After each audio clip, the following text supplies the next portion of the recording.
अहानबदे यामना मरुइबा पाव अमाबदे थमजगे हेम्बा कोन्स आरामबाई टेंगोलदगी हौजिक कोक्तागी इरांगदुगी मतंगद भाइरल ओइरगैबा ऑडियो दुदा वा ngangaga थदोरगइबा मिसकतुगी इन डिटेल ताकपीबा ngamba तारादि तोरबुंग 80 मैकैदगी रुपीस 50000 पीजगनी 80 बुलाना मियामदा उनबा होनरिबसि अखोइ तुमिना लैररोय अमा तौरे 80 अमा तौरे 80 हाइना हेम्बा कोन्स ना फोंदोकपिरी अदुगा कोरुमगानबा खुमन्नसु हाइरिबा पोस्ट असि शेयर तौरी अदुगा मथंगी अपडेट असना पाउनिन खोलदगी लखुचगे कुकी सिंगना नुमित खुदिंगी टोंगान टोंगान मफम सिंगदे अटैक सथरी सुगनु कदांगबन अमदी पाखाउ संतिपुरदा कुकी खुलाई पाइबसिंगना बोम अमदी नोंमै कापसिन तुने अटैक सथरकपा लेप्ट्री सुगनुदा बोम कया युमलक्ता तासिलकपदगी अमांग अता कया थोखरे हजिकसु खुंजा कया मसा मसागी युमदा लैबा ngamdana लंजेनरी नहान अयुक्तगी हौना सुगनुगी टोंगान टोंगान मफम सिंगदे बोम अमसुंग नोंमै कापसिन तुना लांदारकपा लेप्ट्री नसी अयुक्सु नोंमै कापसिन तुना लांदारकपा लेप्ट्री अदुम ओइनमक सेक्युरिटी कंगुना मणिपुरी रिवरगी मनाक्ता संगसिन तुना ngaksen तुना लैबदगी नोंमै कापथोरकपगी चांग खरा लटली हाइरी अदुम ओइनमक कुकी सिंगना ngarang नुमिदांगदगी ngasi अयुक फावबदा बोम अमदि नोंमै कापसिलकपा अदुदा लैकाई अदुगी मियोइसिंग अमता सोक अपन यावखिदे हाइरी अमरोमदा ngarang नुमिदांग पुंग 8 गा मखाइरुम तारकपा मतमद इम्फाल वेस्ट डिस्ट्रिक्ट की लमसांग पुलिस स्टेशन कोनब कदांग बंदसु कुकी खुलाई पाइबसिंगना बोम अहुम कापसिन दुना लांदारखरे हाइरी अदुम ओइनमक खुंजासिंगना हंदुना नोंमै कापखि हाइरी थौदोक अदुम मफम अदु ड्रोन अमा पाइरमलगा इकान कानदना थबुक अदु सथरखिबनी हाइरी अदुगा मथंगी अपडेट असना PPM ना ITLF ता आइन बुकुत ता पाइदनबा सेक्शन वा थमखरे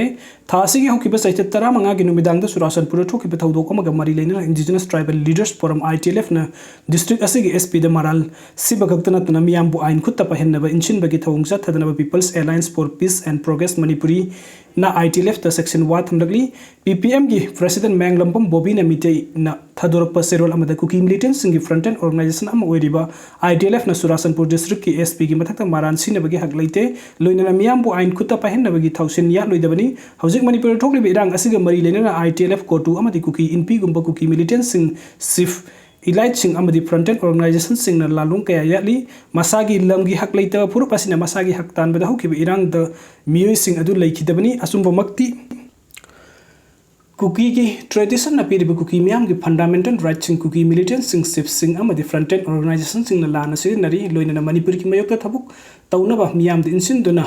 मसा खक्तगी खनबा मोंगदा मखोइना थमलिबा पांदम अदु फंगनबा होनरी नोंगमा नत्रगन नोंगदी कुकी मियामना हाइरिबा मखोइबु लानना लमजिंगलिबा एजेंसी सिंग असगी मथक्ता लान हरकपगी मतंग अदु लाखिगनी मतम अदुदा ITLF ना मखोइना तौजखिबा अरानबसिंग अदु खंगजरकपा मतमदा खोंगफम हंदोक्सनबगी तंजा फंगलरोय हाइरी सेरोल अदुना मखातार अदुना कुकी नार्को टेररिस्ट सिंग तानथोखो मणिपुरी कल्लु अमदी इंडिया कल्लु हाइबा वकलोनगी मारांग दंगारांग तंपाककी डिस्ट्रिक्ट सिंग द संक्शन किबा मास प्रोटेस्ट अदुदा सरुग याखिबा खुंजंग लोय खुदिंग मपु PPF ना थगरपा फोंदोरगली थगरपा फोंदोकपगी वरोल अदुना हाई ngarang सथकिबा मास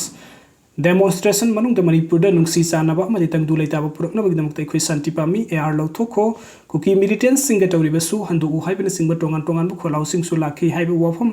थमलकबगा लोइना नुंसिरबा स्टेट असिगी अमदि लैबा पुंबगी हेना अफबा पुरकनबगिदमक्ता अखोइ मका ताना पुन्ना खुसम नदुना संगसिन मिन्नखिसि हाइबा वाफम सु थमलगली